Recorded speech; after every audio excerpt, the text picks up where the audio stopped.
Hi, everybody. Welcome back.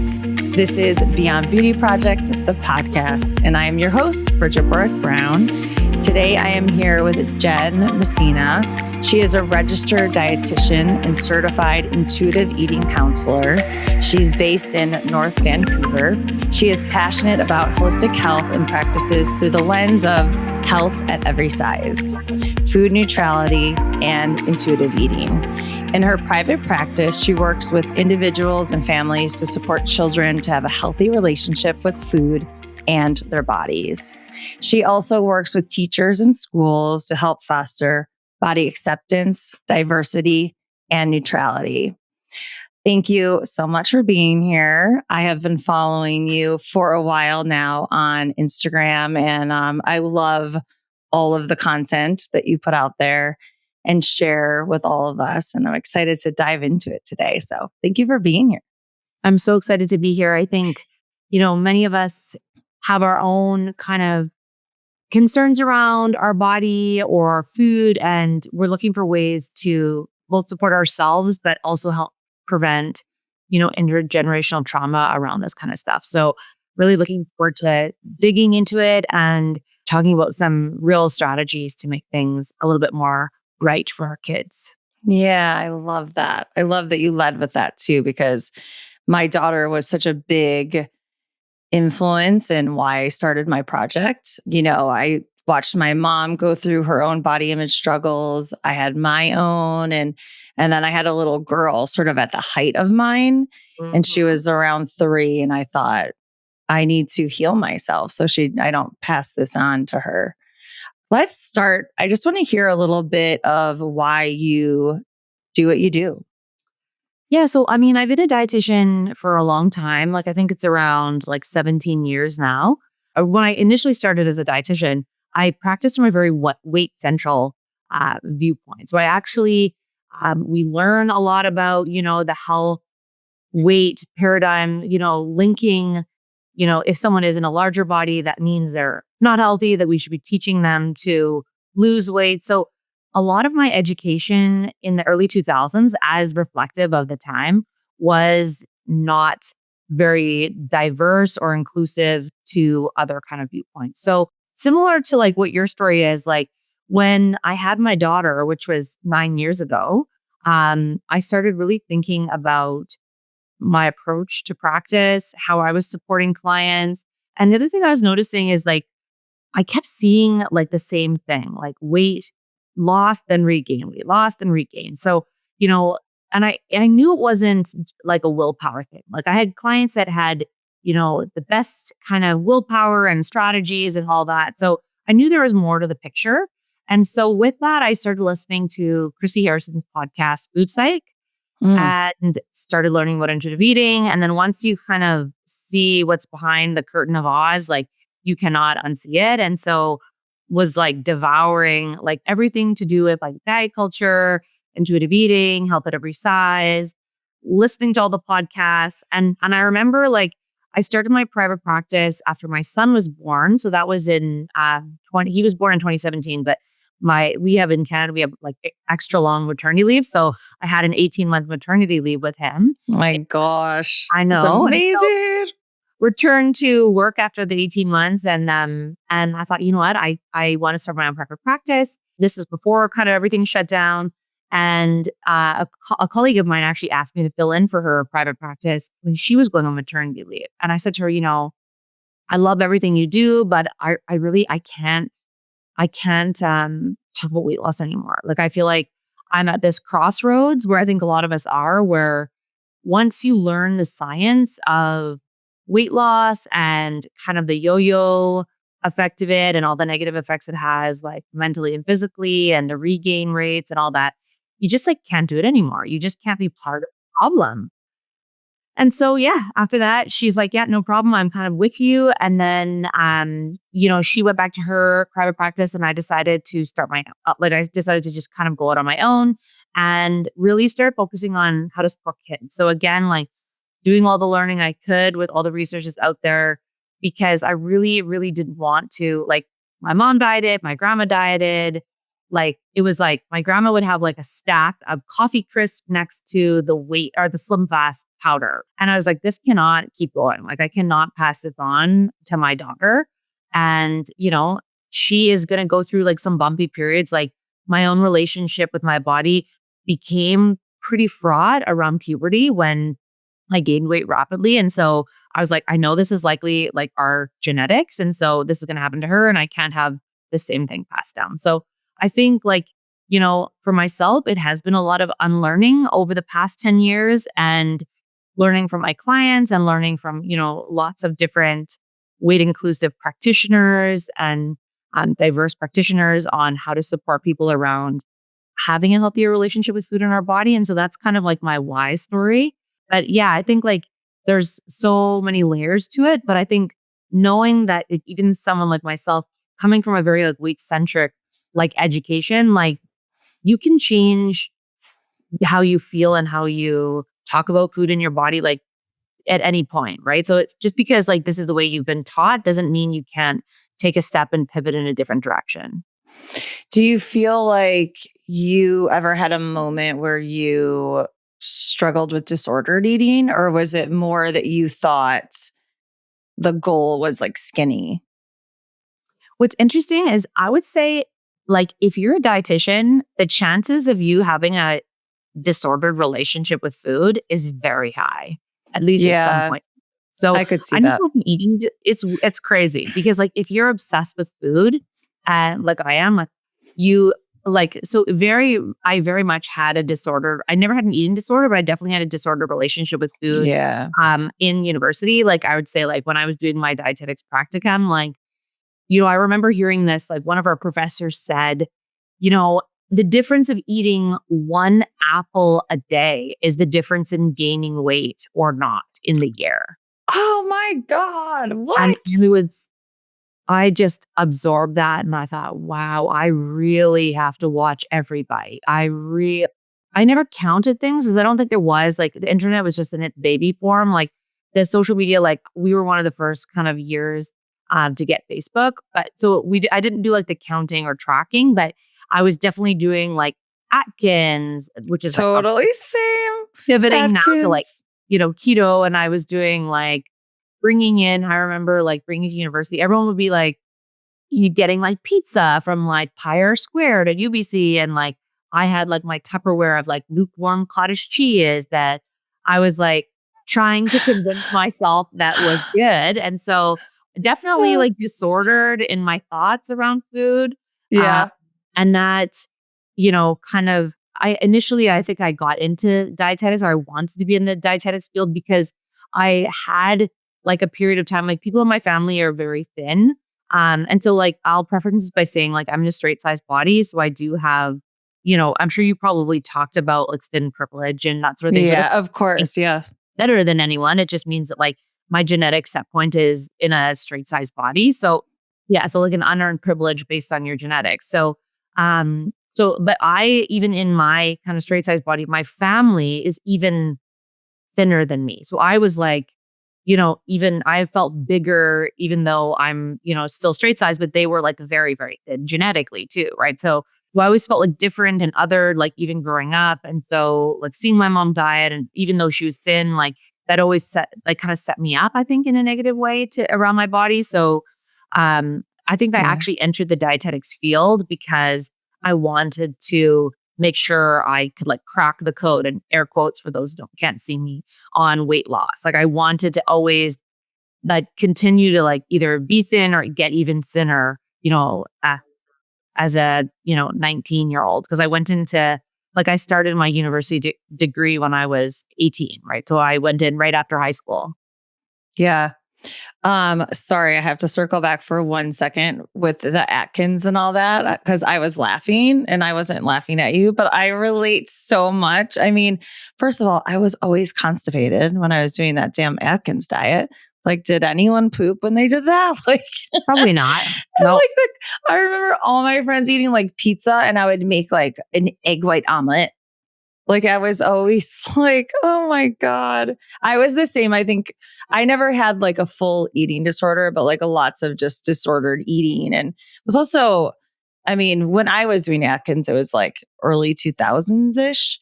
And I just feel like there were so many fad diets there then that it's like you would do the South Beach and then you'd do Atkins and then you would try some, it was like a library to pick from, right? It was always on the cover, right? Like, what was their secret? Like, their Yeah. secret was like, they do like this diet. And like, well, I better try that too. And Yeah. You do good content about that. I always love your like the covers and stuff. I love how you believe that food is more than just fuel. You say it's culture, connection, and joy. I love the joy part. Can you share some examples of how food connects us beyond just nourishing our bodies? And maybe some like practical tips about how we can start to like shift our mindset from this like food guilt to food pleasure. Mm-hmm. So often when I think about like kind of this topic, I think of a request my kids had last summer, asking me to take them for Slurpees. And like the dietitian in me like shudders, right? I'm like, it's in my brain, I'm like, all sugar, like there's nothing, like even a chocolate bar, like at least has like something to it more than just like sugar and ice. So, I cringe in my soul, like, and it's hard to break, right? And so I remember reflecting on that. And like my instinct was to say, like, we don't like, no, like we have our desserts regularly.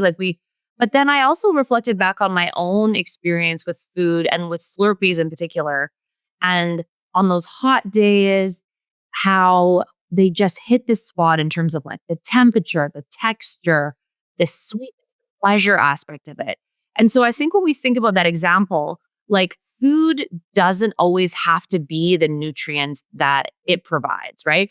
Food can be like hitting the spot in terms of all those like sensory aspects that bring us joy and pleasure. And like we can reflect back to our own childhood and times when we weren't thinking about our weight or shape and being like unburdened by the thoughts of eating those types of foods because it met that like sensory desire. So I think when we think about all the different aspects, like food is used in celebration all the time, right? So it's celebration for us, it's tradition, it connects us to our culture and heritage. Like my family background, like we have like an English background. So like roast beef dinner with like Yorkshire puddings and roasted potatoes and all that kind of stuff like hits like just the spot in terms of like the nostalgia piece and like, the cultural piece. So I think when we're quick to like jump to the no, I think we often want to just like reflect on like, why is it that we, are saying no to something? Like, even if it doesn't have like nutrients, food doesn't always have to provide us nutrients. Food is like, of course, we want to eat nutrients. I'm a dietitian. Like, I think we should eat variety. Every bite that we eat doesn't have to be like nutrient dense. Like, it can be joy and pleasure. And that's okay. Like, it's okay to eat for the sensory or pleasure aspect of food.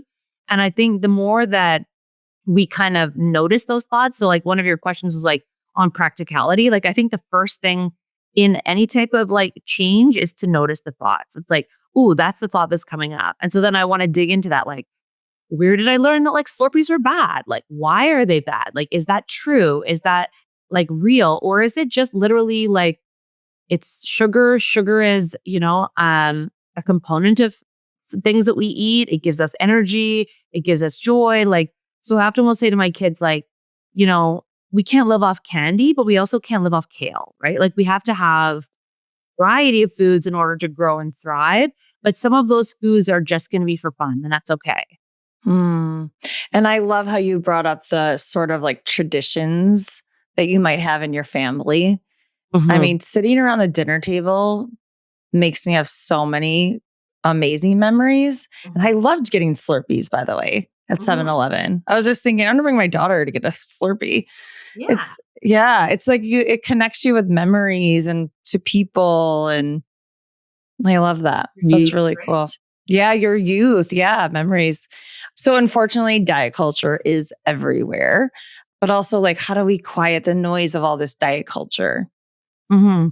So I think like the first thing would be to recognize all the different forms of diet culture. So when I go to schools, like we look at like the media that we talk about, like, what is media? Like it's everything, right? It's like books, it's YouTube, it's magazines, it's textbooks.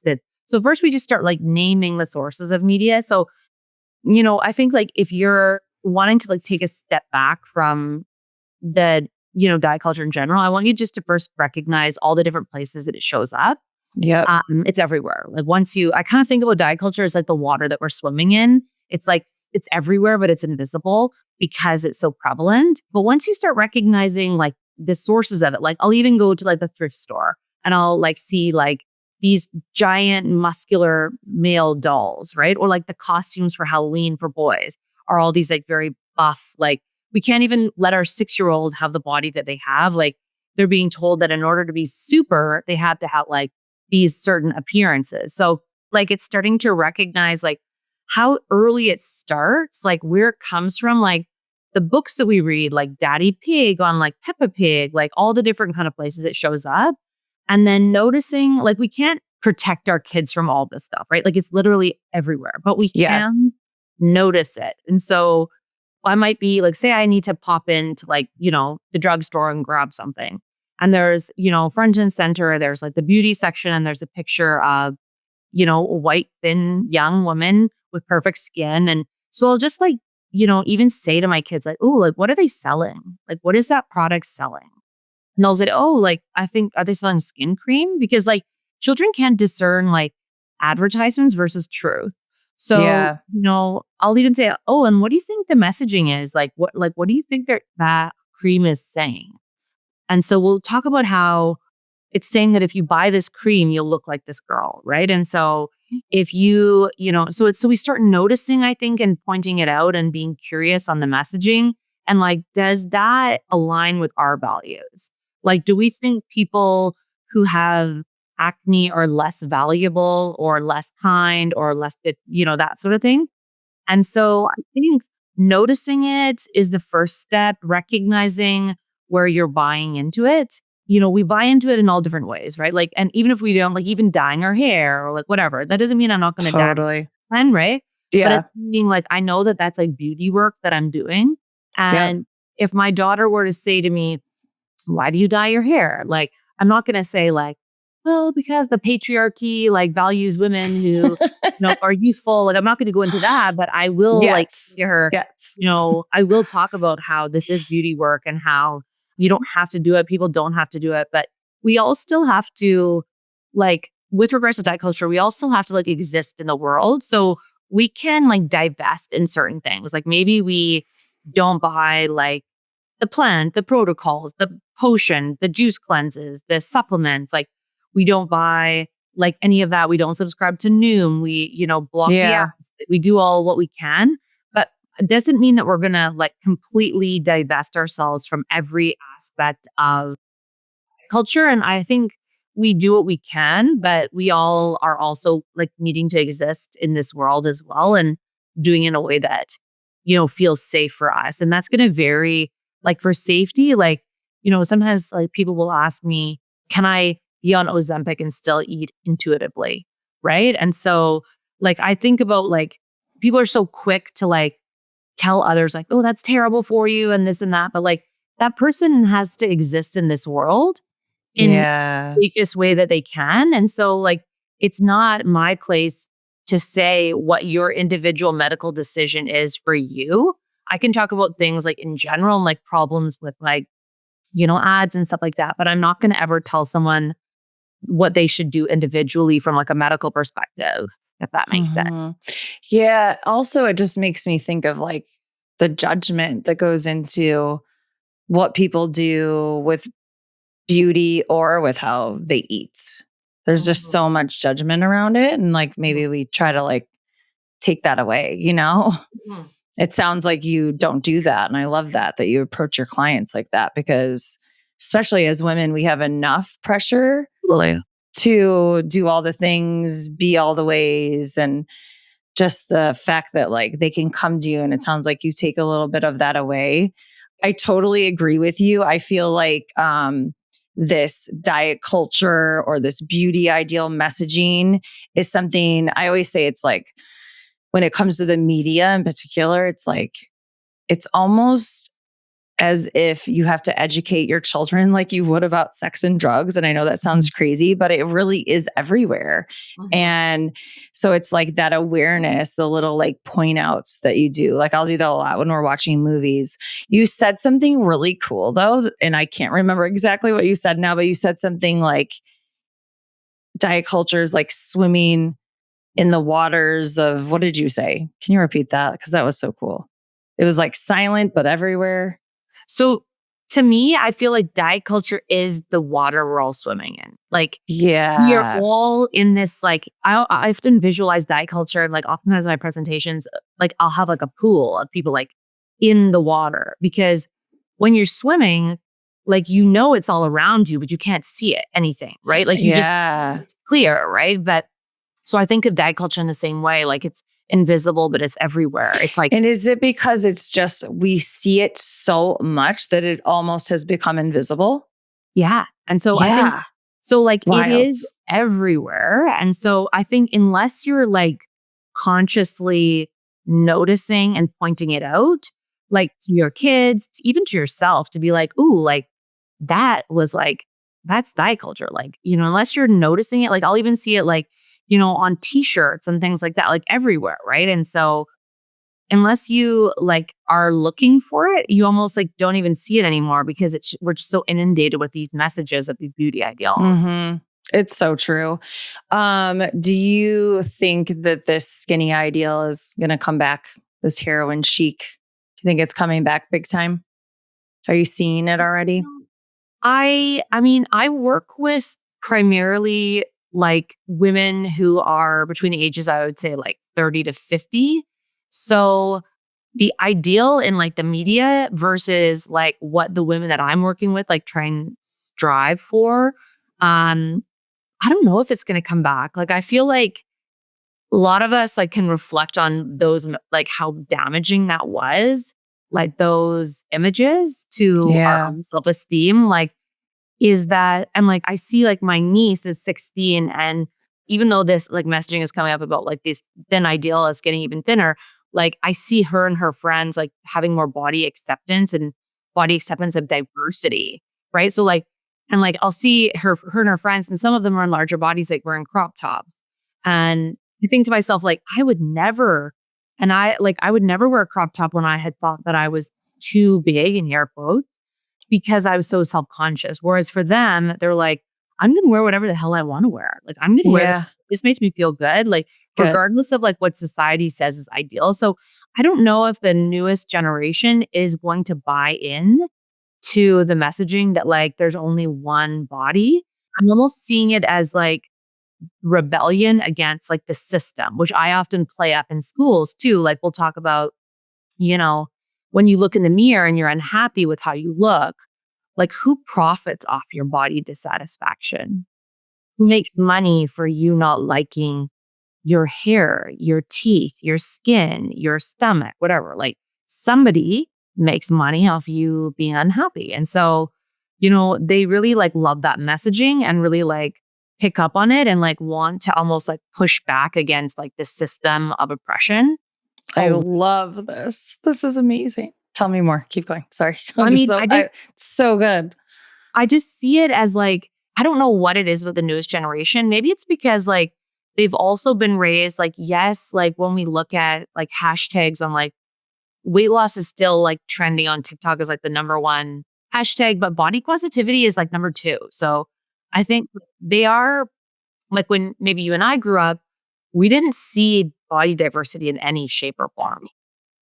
So like we are now seeing like a push towards diversity in terms of like, you know, at everything, like, you know, neurodivergence and, you know, gender fluidity and, you know, being more accepting of like different size people and shapes and colors and all that kind of stuff, sexuality. So I just feel like this generation is much more accepting of difference than, I don't know exactly the origin. I'm assuming it's because they've been seeing more variety than we did. But that's just kind of, I don't have any like evidence behind that. That's just my own perception. I think even if this thin ideal tries to really get in there, I feel like hopefully they have seen enough different kinds of bodies that they and they're accepting enough different kinds of bodies and know that we can all exist in different kinds of bodies, that that will give them a little bit of shielding from that.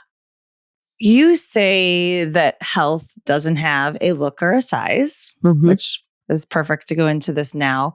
So how can we start really getting people to believe that thinness doesn't equate health? And that's like the $1 million question, right? It's like, so, I mean, I think the work that you and I are doing is helping and pushing back against that narrative that health equals a certain size. And so, I'll often reflect, like when I do like presentations, on times when we've noticed somebody has lost weight and it wasn't healthy. Like I'll talk about my own experience with like postpartum depression and anxiety. Like after my first child, I lost all of the baby weight immediately. And that was not because I was doing anything other than having crippling anxiety, that I was up all night, couldn't eat, couldn't sleep, was like almost hospitalized because I was so anxious, right? And so luckily my family doctor stepped in and was like, you need like to see somebody. Yeah, I got like some amazing support from the women's hospital nearby. But I'll reflect on like times when people have, lost weight and they're praised for it. And in fact, that's been a time when they were like, I had one person, they had like a kidney transplant, or another person's like chemotherapy. It's like, so I think that we have to think about health. So I'll often talk about like health is, I'll kind of show a bit of a visual on like, we're told health is diet and exercise, right? And so then we'll start talking about like, what are all the other areas of health that affect how we feel in our body? Emotional health, spiritual health. We'll talk about environment. We'll talk about stress, sleep, like all these other things. So, we'll kind of start blowing that out. Like, okay, like if it's not just diet and exercise, if it's all these other things, then can we achieve health without changing our body shape and size? Now, intuitive eating dietitians are not against weight loss. So we're not like saying, if you change, like we're all about behavior, like weight is not a behavior, right? So like if you improve health behaviors, like for example, say you're like, I had one client during the pandemic and before the pandemic, they were eating out every single day at like Cactus Club or Earl's or all these like kind of high energy places, eating out every single day, not moving their body, not like, they were so stressed, like not getting sleep. And then with the pandemic, surprisingly, working from home, now they had to cook for themselves, learn to like meal prep, they actually took breaks. They actually got up from their desk and went for like a walk. So like, when we change behavior, so this person ended up, their weight did change. And so, I wasn't like, I'm not against someone if their behavior changes, like, and weight changes. Sometimes that does happen with intuitive eating, right? Sometimes weight goes up if you're eating in more of a restrictive way.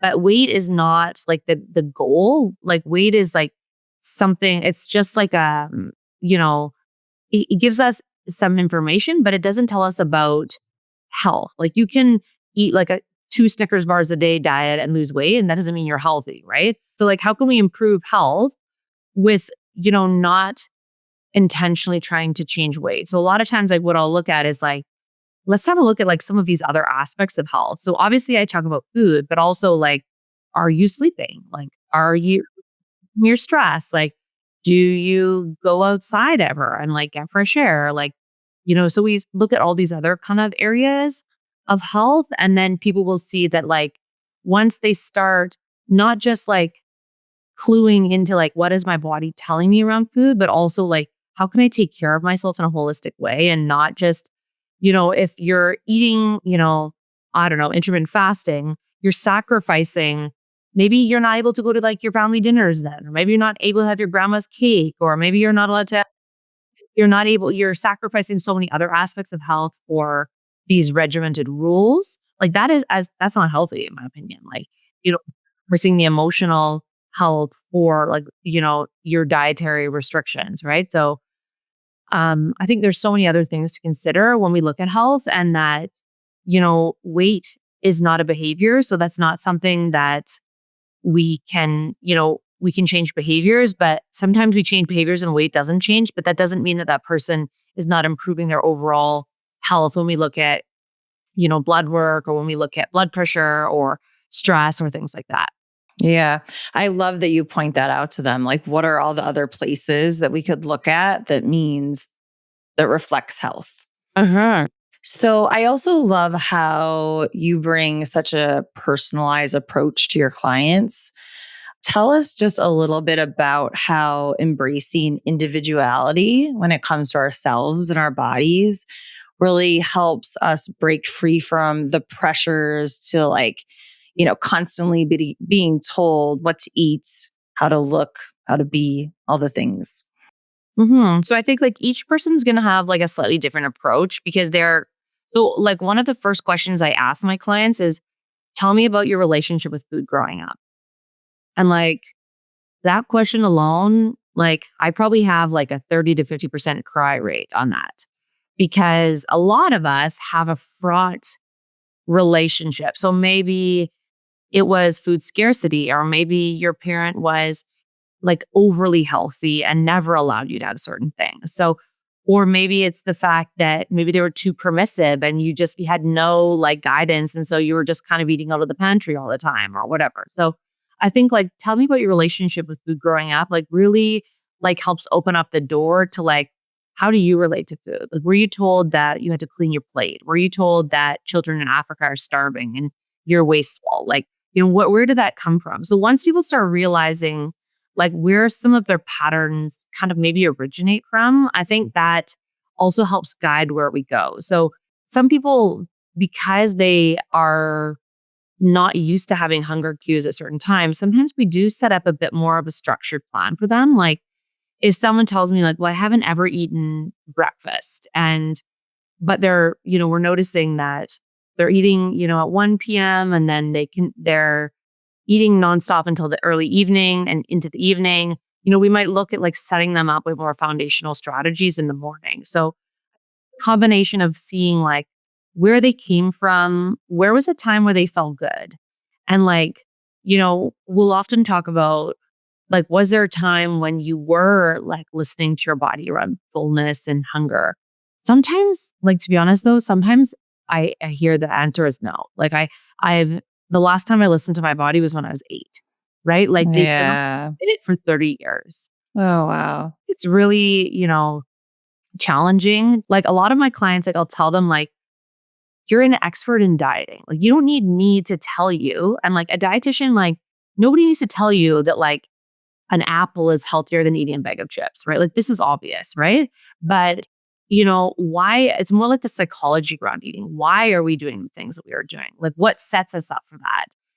Both from like a history perspective, but also like how we're setting ourselves up in the day. So I think really like tuning into like that individual person and figuring out like what will work for them, whether sometimes they need some guidance on more structure. Sometimes we look at food rules and see like, okay, what is like, I know you are saying that you want to like, listen to your body, but like, do you have times that you're limiting yourself eating? Do you have like rules around carbs? Like I can only have one carb at my meal. Do you have, rules around never having these foods in the house? Or are they fear foods? Right. So like sometimes we have to dig into like some of that as well to figure out like what's still hanging on from Mhm. diet culture, basically.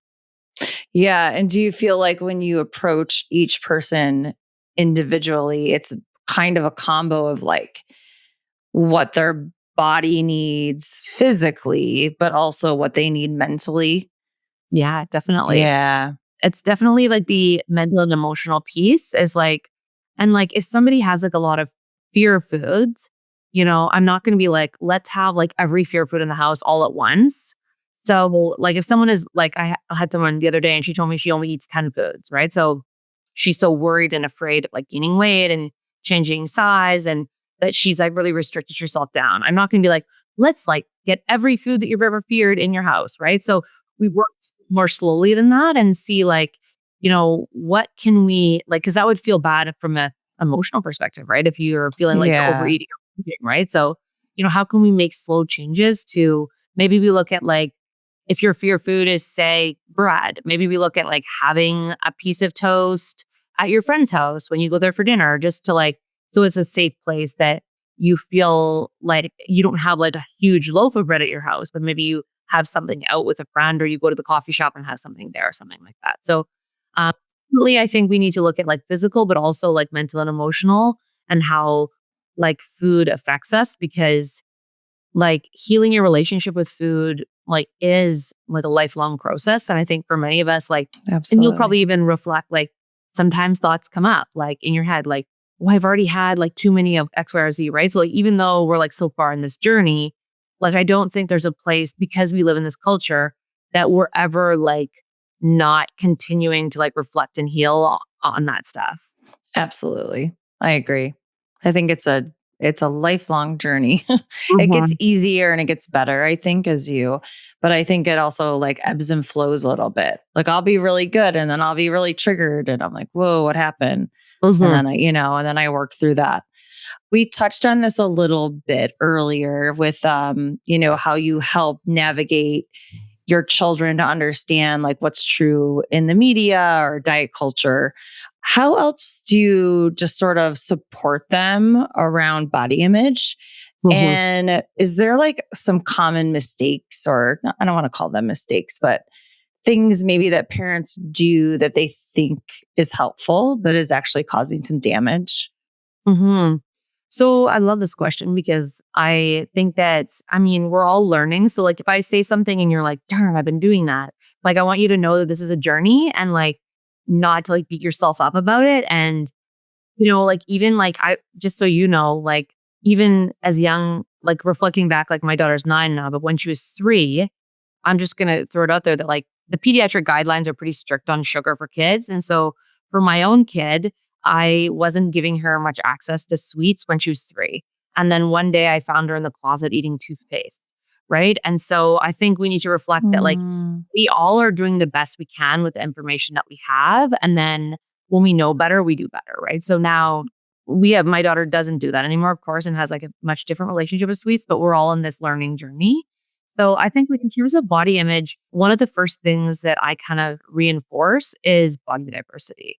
So I think like we see diversity everywhere in nature. Like so I'll point out like dogs and trees and mushrooms and flowers and we'll talk about like, oh, isn't that like cool how there's like little tiny dogs and there's big dogs and there's, you know, like all different types of trees. They're small, big, wide, and just normalizing that. So I think one thing parents can do is just point that out and like, isn't that cool? Like, and also like if a child notices, like children are all also like they're early programmed to notice differences. So if a child says something like, wow, that person is bald, or like that person is fat, or that person is, whatever it is they notice, rather than being like, shh, like we don't talk about that. Like that's terrible. Like, I think we need to like, we can say to them, it's totally normal for you to notice differences.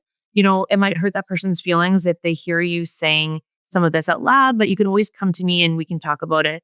None of your questions are wrong. You have great questions here and I'm always happy to answer them, but kind of just come tell mom, like, if you have a question rather than yell it out. Right. So noticing differences is okay. Right. And so I think the first thing would be like normalizing the differences, noticing differences and celebrating them and talking about like how, isn't it awesome how, strong that person is? Or like if you're noticing like, you're watching the Olympics and like you can kind of highlight like differences that you're noticing and focusing on the function of that person rather than their body appearance. So hmm I think that's kind of a first step, like having a look around your house too and seeing like, do you have any diverse books? Like, do you have any diverse art?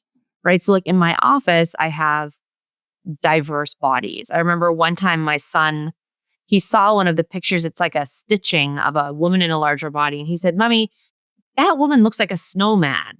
Right. And so, like, the instinct is to be like, don't talk about, like, in a negative way. But I'm like, oh, that's curious. She does have, like, actually, rolls on her body. And that's normal. And some bodies do have that. And, like, mommy has some rolls in her body. And that's normal too. And, like, so I think we can approach things a little differently, like, from a place of, like, children don't know that, like, fat is quote unquote bad until we teach that to them. Yep.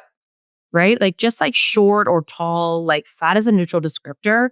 Like they'll talk about like a fat piece of toast, right? Like that's not a bad thing, right? That's just like an observation, right? So I think that's one thing, to kind of notice. Also, like when you're chatting with your own kids, like it's really important, I think, to talk about not to talk about their bodies in terms of appearance as well. So like, I really try and avoid talking about like either my body, definitely not in a negative way. Like even if I have those thoughts of like, ugh, like, I don't love how this is fitting, like it's hitting me in all the wrong spots. Like I'm not going to talk negatively about my own body because I know that will become my daughter's inner narrative about her own body. Yeah. And my son the same, right? So if we're constantly talking negatively about ourselves, that becomes the voice that they hear in their own heads, right? So the other thing is when I talk about bodies, we always talk about function. So if I hear one of my kids talking, like I remember like years ago, one of my kids used the word fat in like in a kind of a negative way. Like they were using it as an insult towards somebody else.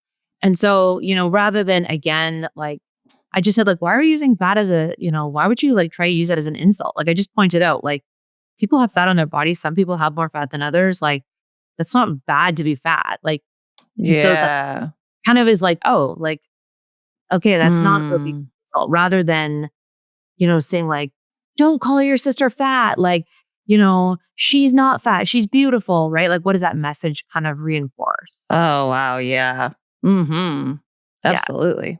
I think the other piece, one of the like kind of quote unquote mistakes or kind of ways that we go wrong is to, maybe talk about weight gain in a bad way. So like children, I find specifically, in that pre-puberty time will often come to me worried about their child has gained weight rapidly. And they're like 10, 11, 12, worried about their child's weight gain. So one of like the errors I see is like parents, like the kid will say like, my belly is getting big. I'm worried about this. And then the parents say, well, we better do something about that then. Like maybe it's because you're eating too much sweets, or maybe it's because you watch too much iPad or whatever, rather than saying, if a child says that to you, rather reflecting like, yeah, what, bodies do change. Like sometimes you're going to have more fat on your belly, sometimes less. Like your body is going through a really important time right now in puberty where you are going to have weight changes and there's nothing wrong. Like kids need to hear us say that we think there's nothing wrong with their body. Even if we are worried, they need us to reinforce to them that like their body is doing exactly what it needs to do in order to grow in a way that's right for them. I love that. I really, really love that. Because I think I talk a lot about doing that with our own bodies to model that. But yeah, they need to feel safe from our guidance that their body is doing exactly what it's supposed to. Yeah, I have a couple of friends right now who have talked to me about their daughters, gaining a little bit of weight and getting, they're getting ready for puberty. And it's interesting because they're like, well, she's getting a little belly. And I'm explaining to them, bodies change and her body's doing exactly what it's supposed to be doing. But it is the first instinct. I have one friend in particular, I'm thinking about her first instinct is like, eat the broccoli instead of the cookies. And totally, we just have to, and I'm like, no, don't do that. A girl in particular, in order for her to get her period, her body fat needs to double, right? So like little girls in particular gain weight in their abdomen before it's redistributed to their breast and their hips. So like, I think we need to know that kind of puberty information so that we can reinforce that like, yeah, you got a little bit more fat on your belly. That's okay. Like, my daughter so neutral about like, she handed me a pair of jeans. She's like, yeah, these don't fit my waist anymore.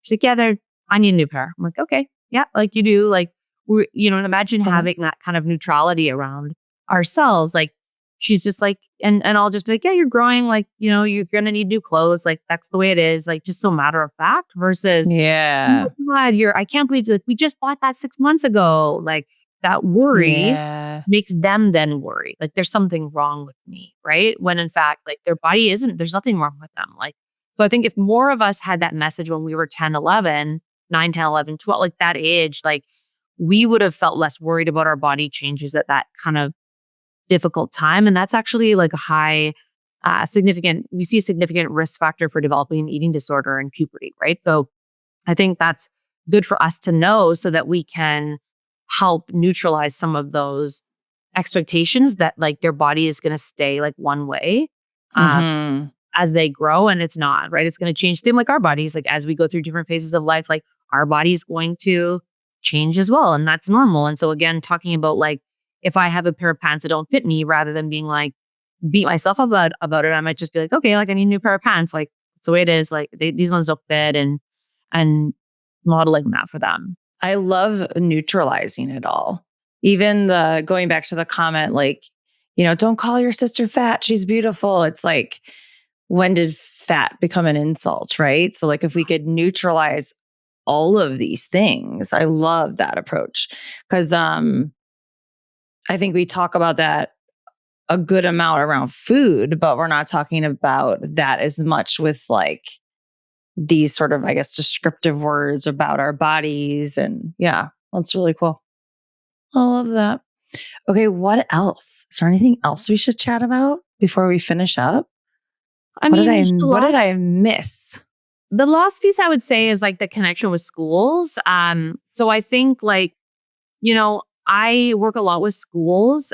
So I think there's like the most influence in a child's life, like usually in elementary years and below, is their teachers in schools and you, right? Like I always say like parents are the original influencer. Like what happens at your home and what happens at school are very important to your child in terms of how they look at food, how they look at their bodies and that sort of thing. So I think like your teacher is also navigating diet culture as well. So I think a final thought would be, if you're, doing as much as you can at home to support a neutral relationship with food and body, but they're coming home with worksheets like categorize food in good and bad, and like, sugar causes diabetes and things like that. Like there's a lot of like outdated stuff in our school systems, or like in the US, like, having like BMI report cards and, things like that. So I think like you as a parent can work with your teacher to come up with something that feels safe for you. So immediately I would say like there's certain things that are, I would say, dangerous and that I will absolutely like not stand for. One of those is weighing my child and talking about BMI. So if you have an option, if your school does that, you can opt out. Just say, we're not doing that. Like, that's not something we're doing. I'm not worried about your weight. So like, I don't know why the school would even be concerned about it. Like, they're not your doctor. The other thing that I think is like actually harmful would be tracking food assignments, calorie counting, using MyFitnessPal to track exercise, things like that. So those are very harmful activities, I would say, that can be associated with, disordered thoughts around food and body. So as a parent, like if you find out about those, you can always like let the teacher know you're opting out. You can let them know why, ask for a different assignment that you're, feeling more comfortable with.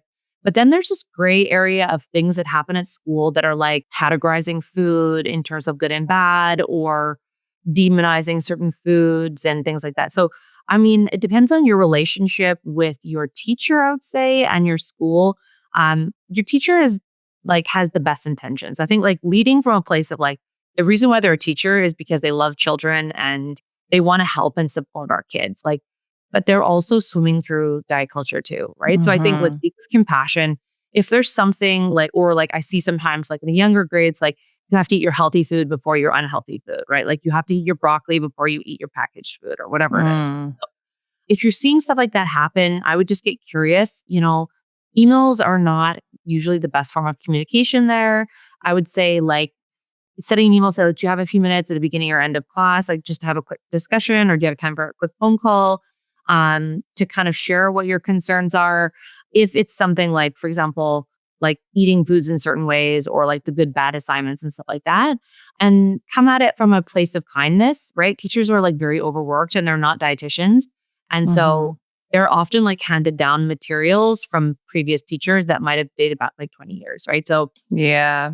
So like start with that, and, you can start and just have a discussion like, hey, like, I'm really trying to support my child around like feeling neutral around foods and not feeling bad about eating any types of foods, because when I talk about foods, we say that all foods give us something. So I noticed that, they're letting me know in class, they're being asked to eat their healthy food first before their unhealthy food. And, I'm just wondering like, what's happening with the lunch monitor? Like, is that you? Is that, sometimes it's like a grade 7 student, right? So like getting curious about like, that situation.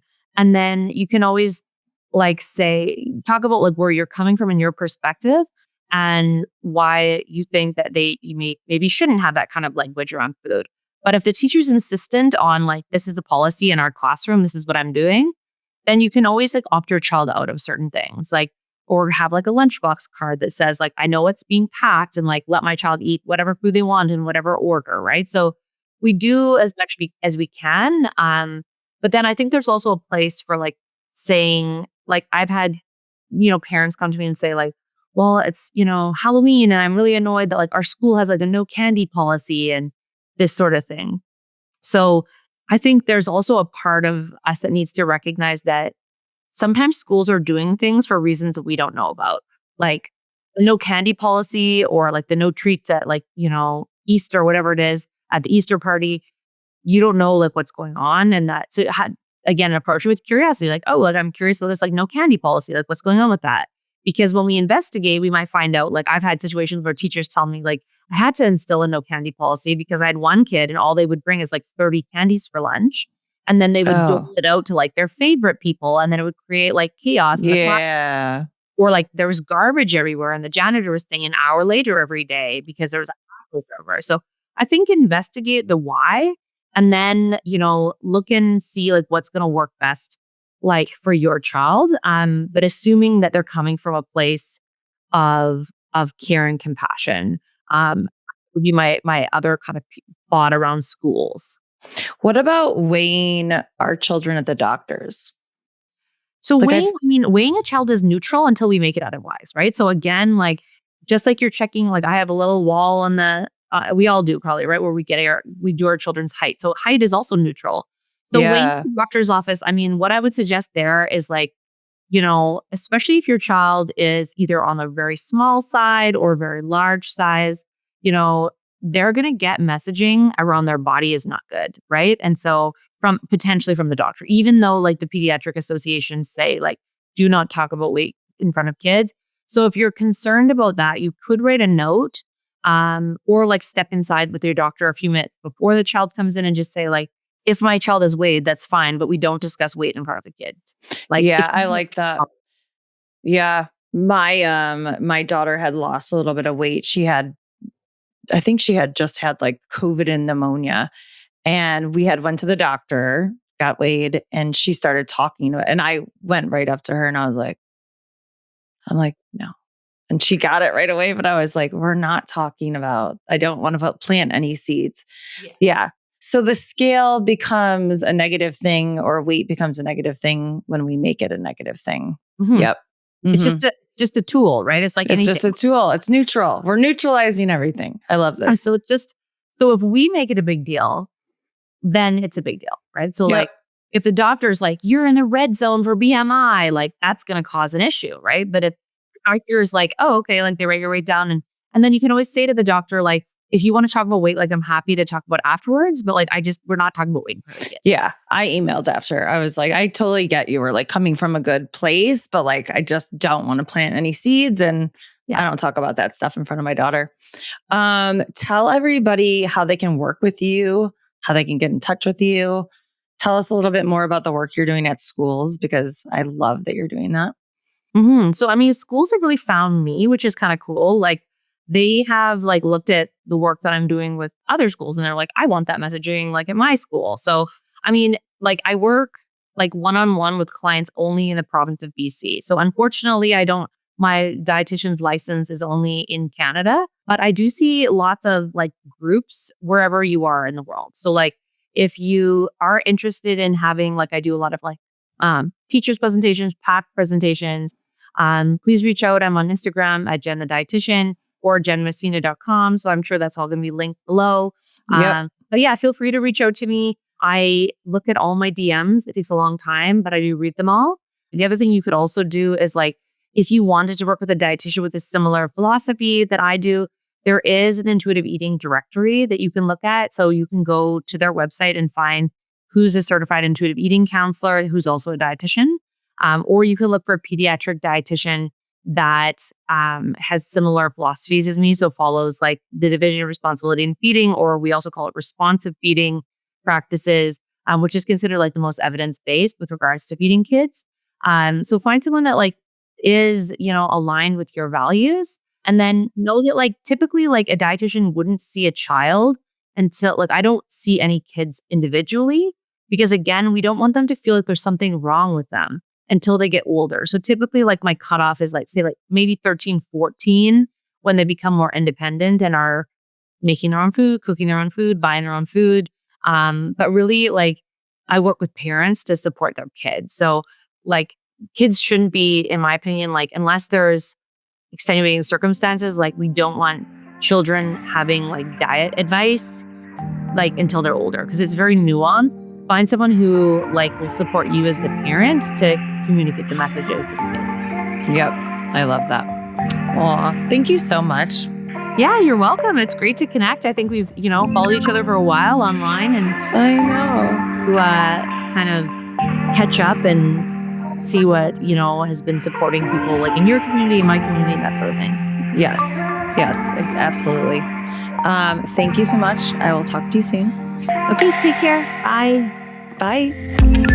Thank you for listening or watching Beyond Beauty Project, the podcast. If today resonated with you, pass it on to a friend. And to keep the conversation going, check out the workshops that I facilitate. For preteens to adults, we challenge perfectionism, we redefine confidence, and we really get back in tune with our minds and our bodies. I also offer keynotes for colleges and corporate, where I provide thought-provoking talks about redefining success and getting back in tune with your true self and your true genius. Subscribe to our newsletter where you can keep up to date on everything BBP related. And as always, we love to hear from you. So drop us a review, send us a DM, and I will see you next week.